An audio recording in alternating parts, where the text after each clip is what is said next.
അച്ഛാ, ഫ്രിഡ്ജിൽ നമ്മളെ ചതിച്ചു. നമ്മൾ കൊടുത്ത പൈസയുമായി അയാൾ ഗൾഫിലേക്ക് മുങ്ങി. നമ്മളെ പൈസയും പോയി, ഉണ്ടായിരുന്ന വാടക വീടും പോയി. നമ്മളിപ്പോൾ പെരുവഴിയിലായി. ഇനി അച്ഛൻ ഒരു ഭാരമാവാൻ ഞാനില്ല. ഇനി എന്നെ അന്വേഷിക്കരുത്. അച്ഛൻ ഈ കത്ത് വായിക്കുന്ന സമയത്ത് ഞാൻ ഈ ഭൂമിയിൽ ഉണ്ടാവില്ല എന്ന് അച്ഛന്റെ ശ്രീകുട്ടി.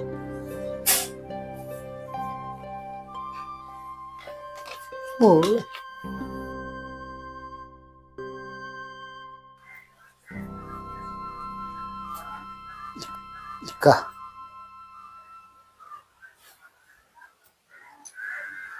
നിന്റെ മോള് പോയി.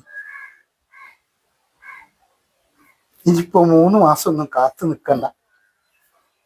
ഇതാ നമ്മളെ വീടിന്റെ ചാവി. ദേവാ, ഇനി നമ്മൾ കാണും പോകുന്നില്ല.